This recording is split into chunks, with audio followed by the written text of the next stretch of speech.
Call Ahchyam, Yahweh, Ahchyam, Yahweh Shai, Ahchyam, Rakah Kadash, double honors to the elders and the apostles of the great millstone who rule well. Shalom and salutations to the hopeful elect, the Ahchyam out there spreading the gospel throughout the four corners of the earth in sincerity and truth, presenting our bodies as a living sacrifice as the scriptures teach us to do. This is the brother Almighty from the great millstone Chicago camp. Basically, coming to you with another lesson, and this lesson is concerning, it's not a clickbait lesson, every time a woman is spoke about, though, Jake click on to that. But it's just concerning the woman, the state of our women and the state of us, man. And I was thinking about something earlier. Our women, hate us, which is part of the curses, because we were unrighteous towards Yahweh, Ahchyam, Yahweh Shai, and we are the bride of the church.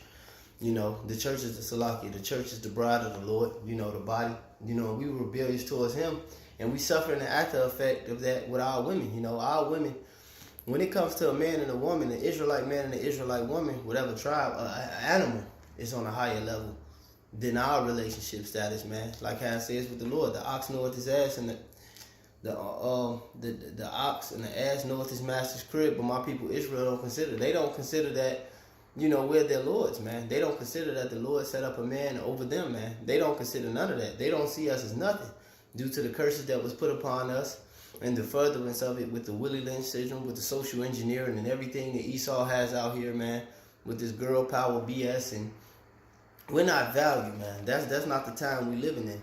All right, but our time is coming in, man. We're going to be vindicated to these women, man. These women that might have left the men of the Lord. These women that think, that sit on some high horse and be, oh, I don't want this guy. I don't want that guy. He too fat, or he too short, or he this and that, and he bald, or his breast, whatever the fuck the case may be. Knowing they done fucked every Tom, Dick, and Harry on the planet. They got 3 or 4 kids. That's another niggas. These women ain't virgins, man.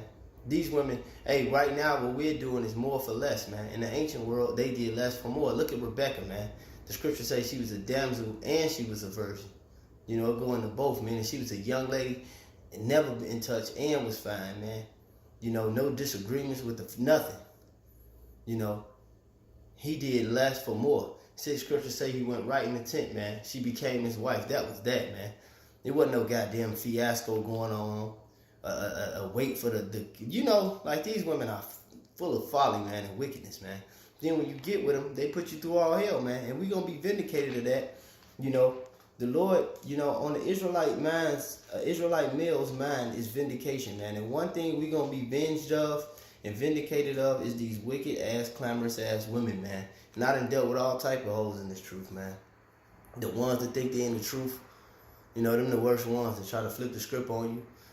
The Southern Kingdom woman, the Northern Kingdom woman, the Edomite woman. These women are bugged out, man, because of this society, man. Because we live in a perilous time, man. And matter of fact, let me get the time that we living in, because our forefathers, didn't deal with this BS, man. They had high self-esteem, man, and they had a royal mentality, man. This is Jeremiah. What is that?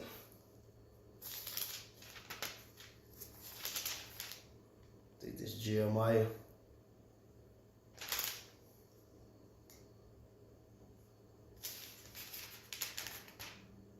Right, this is Jeremiah 31 and 22.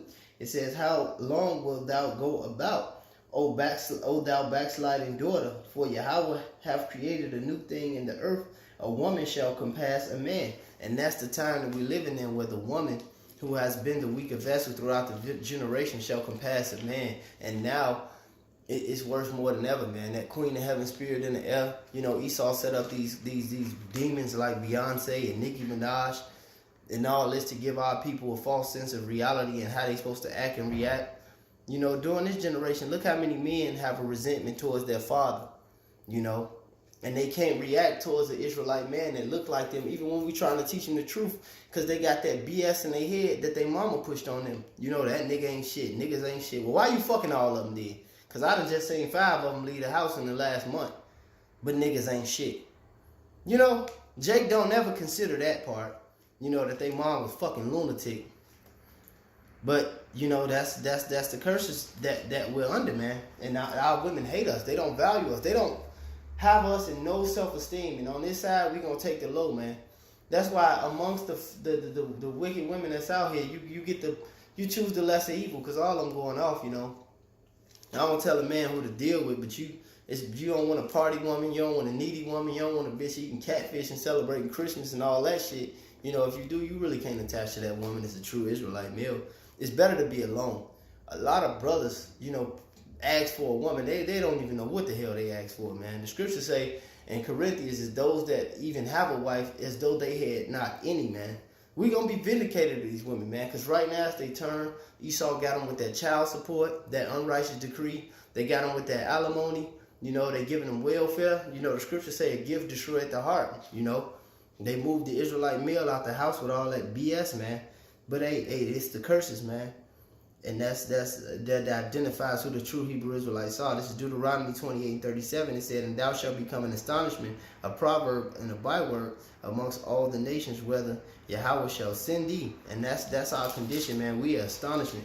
You know, a proverb and a byword from the way we walk, talk, the food we eat, the diseases we have, the way our women deal with the men, the way the men deal with the women, man. The nations just, this is just like it says in our Lamentations.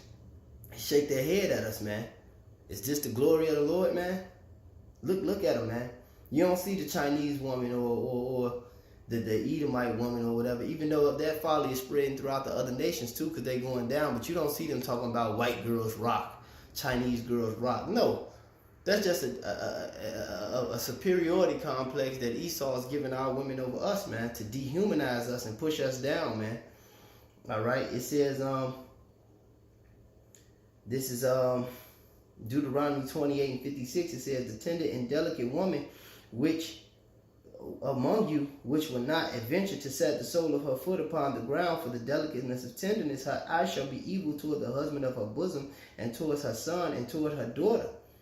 All right, and her eye is evil towards us. Her eye is evil towards her children. This woman is just on a damn rampage right now because it's her turn, man.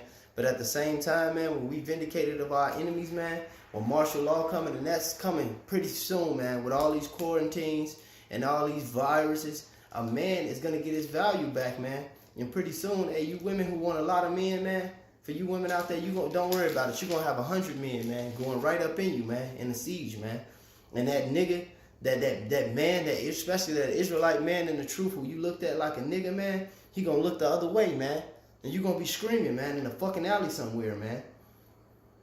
But this is our lot, man, to deal with this BS. That's why the prophet Micah said, this is Micah 7:9, "I will bear the indignation of Yahweh because I have sinned against him." So it goes back to what I originally said. We were the bride of the Lord and we committed adultery towards Yahweh Ba'Shem Yahweh Shai. So we bearing our indignation right now. We bearing the anger that Yahweh Ba'Shem Yahweh Shai has towards us, man. And he put us through this shit. But we holding that down, man, and we accepting it. We bringing ourselves into accountability that we went off toward the Lord. But when we get our vengeance, man, they're going to be a part of it, man.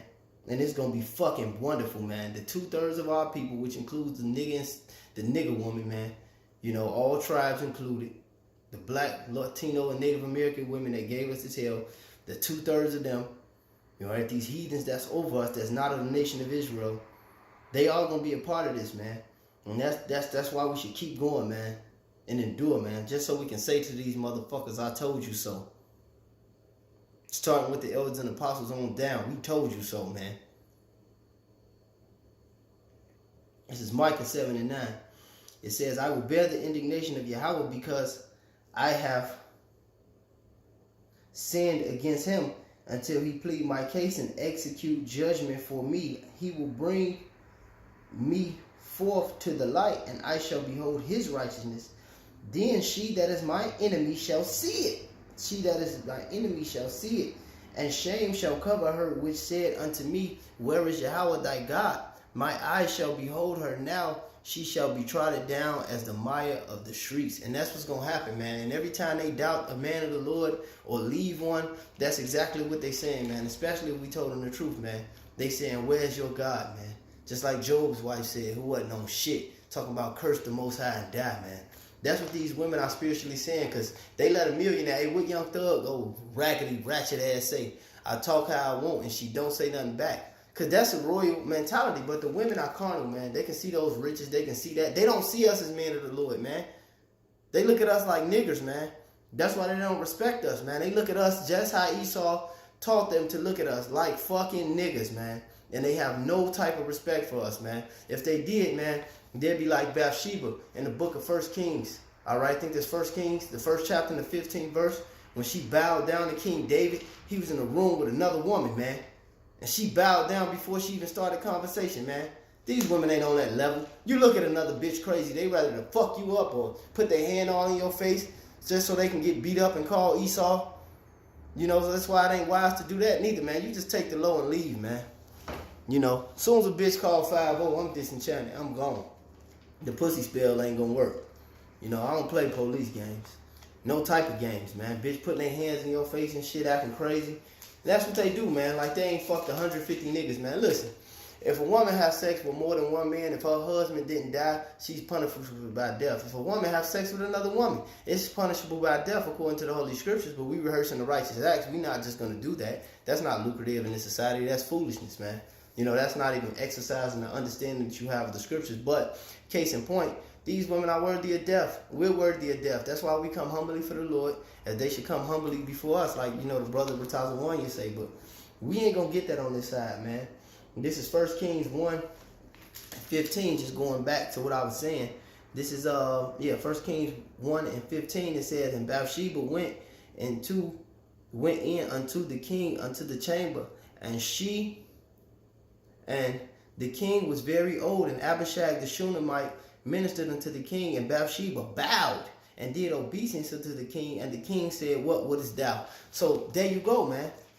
That was regalia. That was a sting, man. It said Abishag the Shunammite ministered to him, man. You got to picture this man in his chambers, you know, getting rubbed down, getting served, cuddled up. And then his wife, who was already his wife, coming there and just bow straight down, man. That's what's going to be going down, man. And these women, man, look, man, this is Isaiah 32:9. It says, rise up, ye women that are at ease. You hear my voice, ye careless daughters. Give ear unto my speech. Many days and years shall ye be troubled, ye careless women, for the venture shall fail, and the gathering shall not come. And that's what's going to happen, man. When these jobs cut off, when these resources cut off, when the water cut off and the electricity cut off, these women going to look at these men that they looked at as niggas way different, man. You know, they're going to look at them like this. This is Isaiah 13:12. It says, 13:11. Let me set the mood. It said, and I will punish the world for their evil. And that's going to come into righteous vindication, man, when the kingdom is translated to it from one people to another, pursuant to the book of Ecclesiasticus, or another name, Sirach 10:8. It says, I will punish the world for their evil and the wicked for their iniquity, and I will cause the arrogancy of the proud to cease. And these women are proud, man. They haughty, man. Like it says in Isaiah, the 3rd chapter. These heathens are proud, man. And I will lay low the haughtiness of the terrible, and I will make a man, and that's talking about an Israelite male in this truth, and I will make a man more precious than fine gold, even a man than the golden wedge of Ophir. That's gonna happen, man. You know, and that's we gonna get our value back, man. But we gonna be vindicated to these wicked ass women, brother. So take the low, you know, let the nigga and the nigga woman talk her crap, man. You know, sit there in the bed, fucking with all her loud ass kids and shit. How you helping her pay the bills or whatever going on, you know, talking shit, looking at your phone, look with the eyeballs, the imaginary, the invisible eyeballs, all in your fucking business, man. What you know their tactics, man. I ain't gotta explain it to you, brothers. Hey, that's why I said, I quoted that Corinthians, man. Hey, man, if you ain't got a woman, don't look for one, man. If you got a woman, be as though you didn't have one, man. Do the work. We're gonna be vindicated and we're gonna get sevenfold, man. And that's a completion. And in Isaiah, it says 7 women shall cleave unto one man, only to be called by their name. And that's going to happen before the kingdom, man. And very much more in the kingdom. Hey, but with that being said, man, endure. Call Ahchyam, Yahweh Ba'Hashem, Yahweh Shai Ba'Hashem, Rakah Kadash. Double honors to the elders and apostles of the great millstone. To the hopeful elect. Shalom.